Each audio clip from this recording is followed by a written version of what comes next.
penyebab DC tidak akan datang lagi ke rumah Anda. Assalamualaikum warahmatullahi wabarakatuh. Selamat siang dan selamat telah menyelesaikan kewajiban kita sebagai muslim untuk salat Jumat. Tentu semoga hari ini adalah hari yang mubarak dan ini dalam kalender Hijriah sudah masuk 1 Sya'ban ya.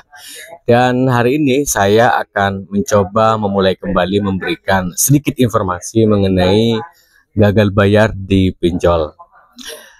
Bahwa penyebab DC tidak akan datang lagi ke rumah Anda setelah gagal bayar pinjol itu memang bertebaran konten kreator ataupun berita medsos ataupun media mainstream yang beda-beda. Ada yang bilang 4 pinjol ini, ada yang bilang 3 pinjol ini, ada yang bilang 5 pinjol ini, macam-macam. Dan tentu semua itu menyulitkan sebagian orang yang membutuhkan informasi itu atau sebagian nasabah yang benar sih yang mana sebetulnya. Nah, karena itu menurut saya sekarang penyebab DC tidak akan datang ke rumah Anda lagi adalah bukan karena pinjol itu sendiri. Bukan karena pinjol ini tidak ada DC-nya atau ada DC-nya. Semua itu ada atau tidak itu tergantung kebutuhan sebuah sistem. Misal contoh, ada Okizon ya terbaru itu mengatakan bahwa ada pinjol yang akan datang ke rumahnya menggunakan deposit namanya EasyCash, padahal faktanya EasyCash tidak ada. Tetapi ada juga yang mengatakan dari salah satu media mainstream, saya lupa namanya, yang mengatakan bahwa tunaiku tidak ada DC lapangan. Ternyata faktanya ada DC lapangan. Jadi informasi simpang siur ini jangan sampai membuat kalian itu bingung. Yang jelas DC tidak akan datang ke rumah Anda, diantaranya penyebabnya satu hal, yaitu pertama Anda masuk sebagai kategori nasabah ataupun orang yang pinjam dipinjol sebagai nasabah yang pasrah. Nasabah dengan kondisi pasrah itu biasanya tidak akan didatangi lagi karena percuma. Jadi si DC itu melihat kalau saya datang ke tempat ini ya bingung. Artinya saya buang-buang pekerjaan aja, buang-buang target aja. Masih banyak listing yang dia harus datangi.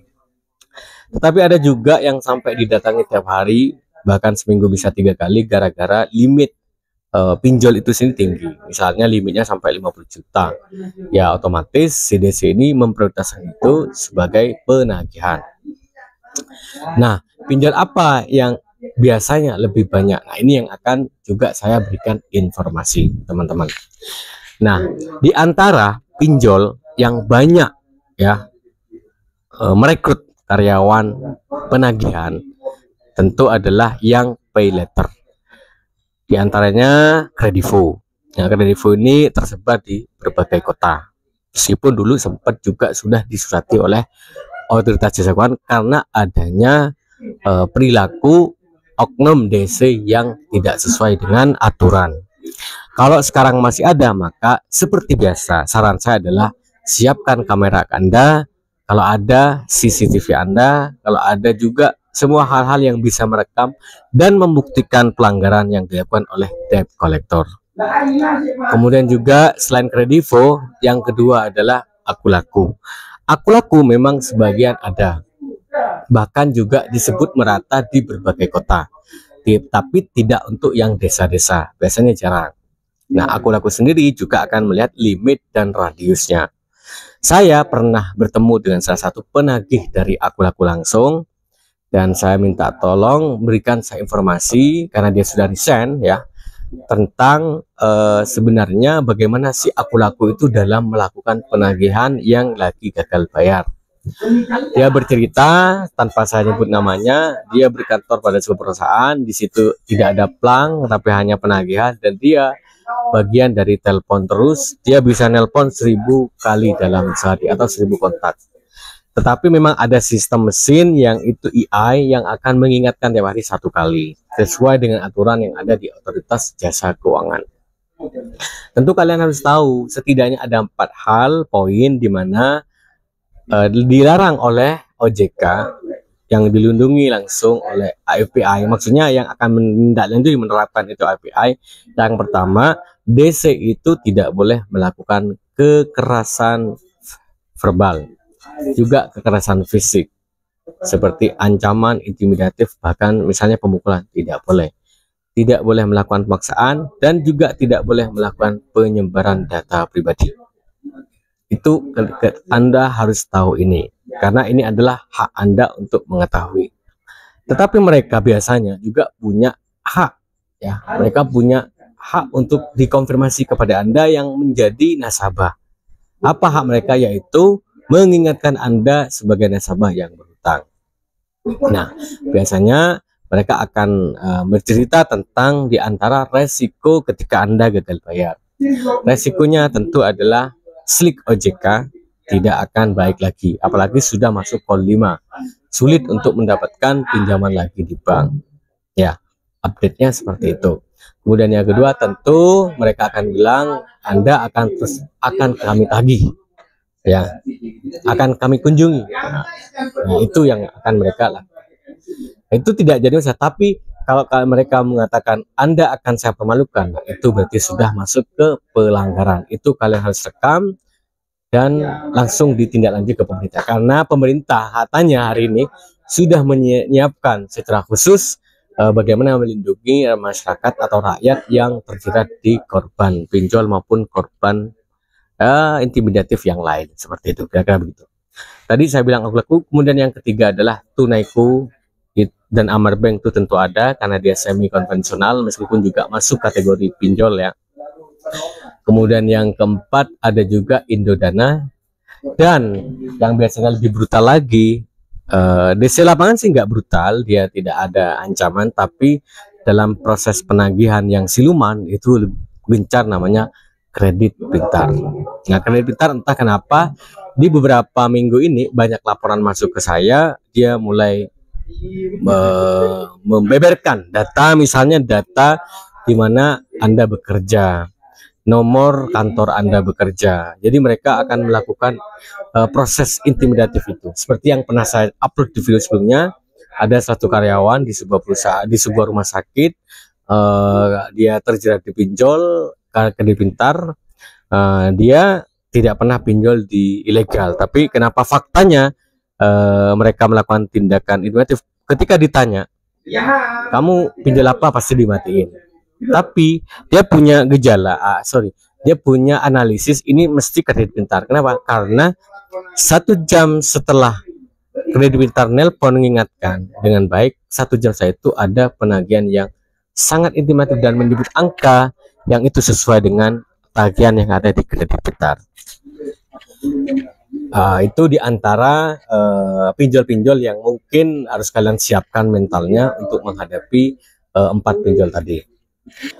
Bagaimana dengan Ada Kami, bagaimana dengan Easy Cash, bagaimana dengan Shopify, SP Pinjam, Dana misalnya. Tentu mereka ini lebih cenderung melakukan penagihan yang online.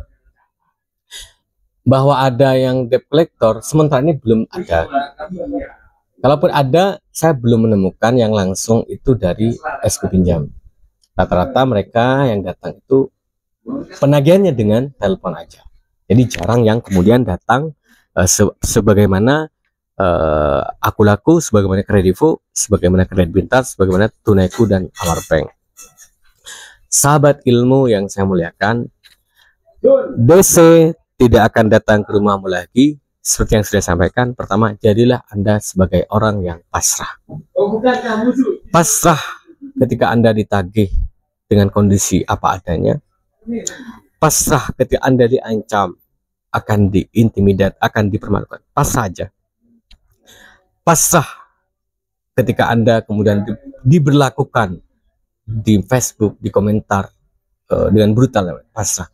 Tapi saat pasrah itu, kamu siapkan rekaman-rekaman, bukti-bukti, kemudian laporan, siapkan aja.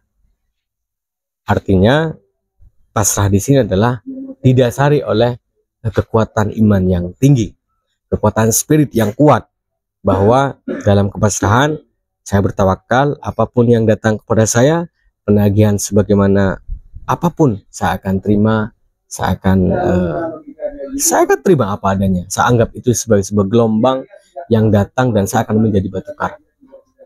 Bukan egoisme yang saya tanamkan dalam konteks ini, tapi justru adalah bagaimana kalian bisa lepas. Sebagaimana tujuan saya ngonten adalah jangan sampai kalian itu terjerat lagi di lingkaran hutang pinjol yang tidak pernah selesai.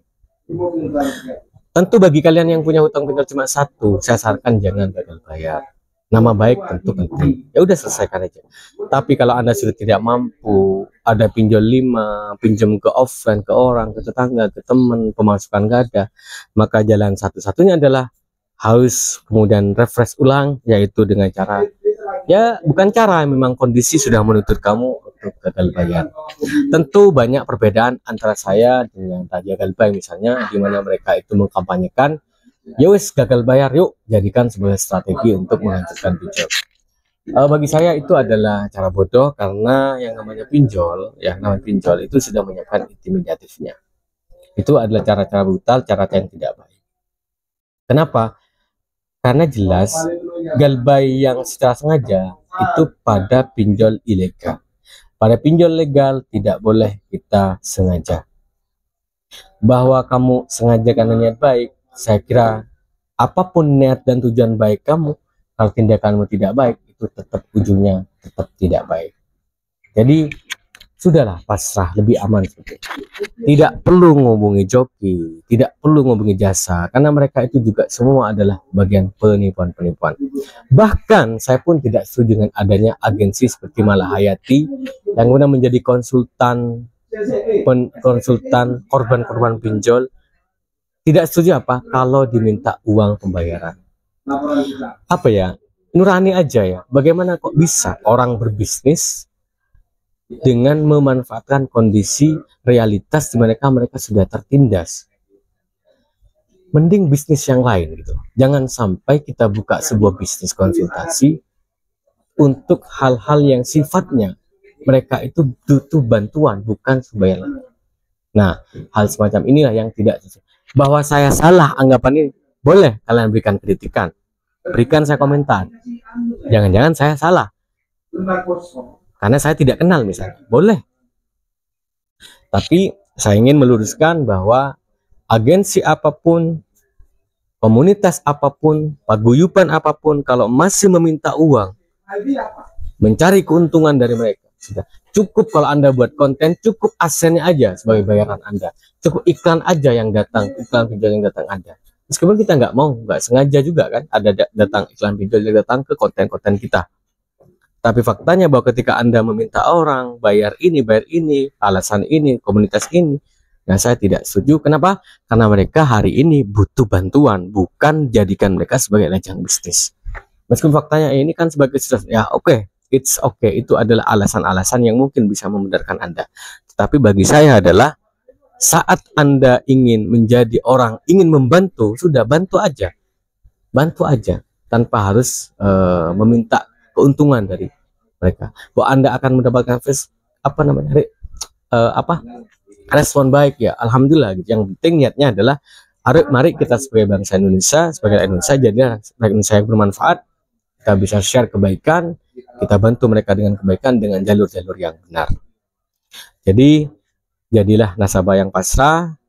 Kemudian apapun berita yang datang kok tidak sama, ya bukan soal beritanya, karena memang dalam sistem itu punya cara. Nanti saya akan jelaskan di video berikutnya mengenai ciri-ciri pinjol yang bisa ciri-ciri pinjol yang membuat kalian akan ciri-ciri pinjol yang membuat kalian bisa gagal bayar dengan baik, dan ciri pinjol yang harus kalian kuatkan mental. Kira-kira begitulah. Mudah-mudahan ini bermanfaat. Wallahul muwaffiq ila aqwamit thoriq. Assalamualaikum warahmatullahi wabarakatuh.